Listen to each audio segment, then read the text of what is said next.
everyone. Today we're going to be reading Don't Be Silly, Mr. Twiddle. Mrs. Twiddle is very cross. One day, Mrs. Twiddle had a great deal to do, and when she had to rush here and there, she was not very good-tempered. Usually, Mr. Twiddle kept out of her way then. If he didn't, he would be sent on his errand and kept very busy too. He would be scolded if he forgot anything, and he didn't like that. "Twiddle, put down your paper and go answer the door," cried Mrs. Twiddle, rolling out some pastry with her rolling pin. "Twiddle, the fire is going down. Put some coal on it. Really, why can't you see for yourself? The fires are almost out, I think." "Twiddle, you look stupider than usual. Why don't you do something else to help me?" Poor Twiddle. He put down his paper. He ran here and there. He did his best to help. Mrs. Twiddle went to the larder to get a tin of sugar. She screwed up her nose in disgust. "Oh, bother, the fish has gone bad. Twiddle, where are you? Bless the man, he's gone and put his hat on. Oh, Twiddle, don't you think you're going out, do you? Just when I'm so busy and I want your help too. And your best hat. Whatever makes you think I'll let you go out wearing your best Sunday hat on a busy morning like this? You must be mad." "No, I'm not," said Twiddle. "I just want to go and call on old Mrs. Jenks to see how she is, and my old hat really wants cleaning." "What? Call on old Mrs. Jenks when I want you here? Twiddle, you are enough to drive anyone mad. Now, quick, take this bad fish into the dustbin and take off your best hat and put it on the top shelf of the wardrobe. Hurry now!" Twiddle sighed and tried to hurry.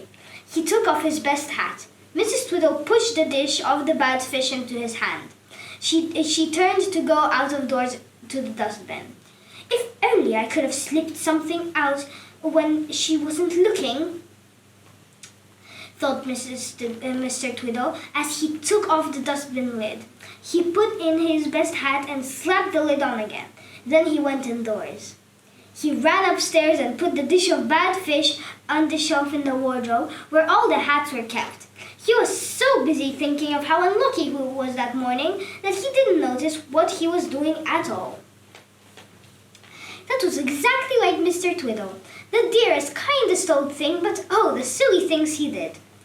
"Now, Twiddle, go and sweep the yard," said Mrs. Twiddle. "It's full of rubbish. Put it into the dustbin when you're finished." Twiddle swept out the yard. He shoveled up the rubbish and popped it into the dustbin, all on top of his best hat. But he didn't know that. Twiddle was glad when the day was over and he could go up to bed. He sank into his bed with a sigh and shut his eyes at once. But it wasn't long before Mrs. Twiddle sat up in the bed and sniffled hard. "What's the matter?" asked Twiddle sleepily. "Are you starting a cold? Sniffling like that?" "I can smell a smell," said Mrs. Twiddle. "An awful smell." "Oh, never mind," said Twiddle. "Let it be. It won't hurt you. I can't smell a thing." "Twiddle, sit up and sniff," said Mrs. Twiddle, and she gave him a punch. "It's a terrible smell." Twiddle groaned. He sat up and sniffed, and sure enough, there were really a most peculiar and horrible smell in the bedroom. Whatever could it be? "It's like fish," said Mrs. Twiddle. "Impossible," said Twiddle. "I know," said Mrs. Twiddle, "but it's exactly like very bad fish. Very, very bad fish indeed. How very extraordinary." "Most," said Twiddle, and lay down again. But Mrs. Twiddle wasn't going to have that. No, the smell had got to be found. No doubt about that. Can you get up and see what you can find from where the smell is coming from?" said Mrs. Twiddle. So Twiddle got out of bed and sniffled hard again. It seemed to be coming hard from the wardrobe. He went over to it.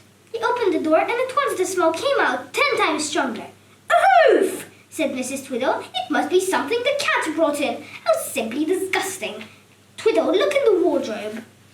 Twiddle looked. The smell seemed to come from the top shelf where the hats were kept.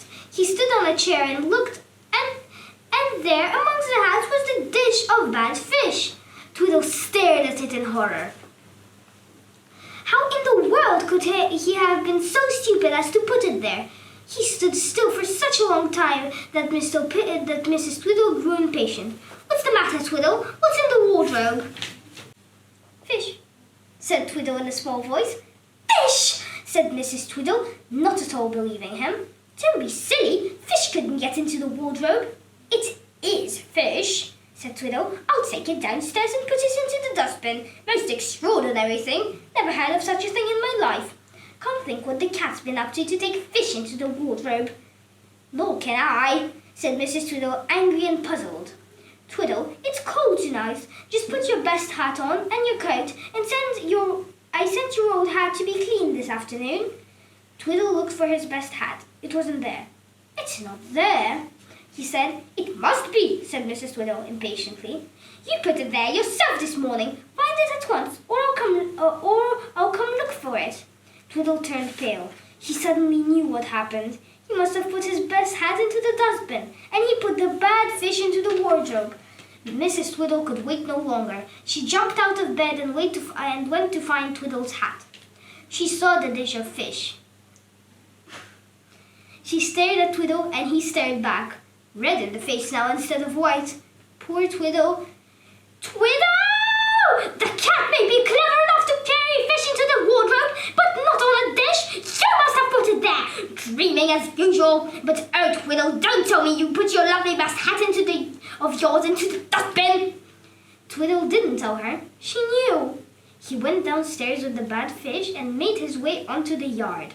The cat followed him, sniffing eagerly at the fish. Twiddle put the fish into the dustbin and then looked for his hat. It was there, covered with rubbish, tea leaves, and now fish. Twiddle put the lid on the dustbin again. He didn't know that the cat had jumped in after the fish and was shut in. He went sadly back to the bedroom, holding his hat in his hand. How it smelled!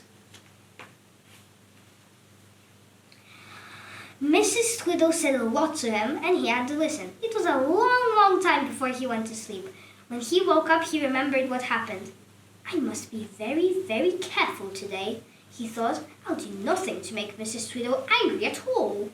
So he was as good as he could, and Mrs. Twiddle was so pleased until she discovered that the cat had shut in the dustbin. So this is why you have been so good and quiet, she scolded. You shut the poor cat in the dustbin. You bad man, you bad man. Twiddle, I've got a good mind to shut you up in the dustbin too. She looked so fierce that Twiddle snatched the hat from the hose-stand and fled. It wasn't until he was a mile away that he found that he had taken Mrs. Twiddle's old hat by mistake. No wonder everyone had laughed at him when he went by. He really is a funny fellow, isn't he? Thank you very much for listening. Until next time, it was me, Mira. Goodbye.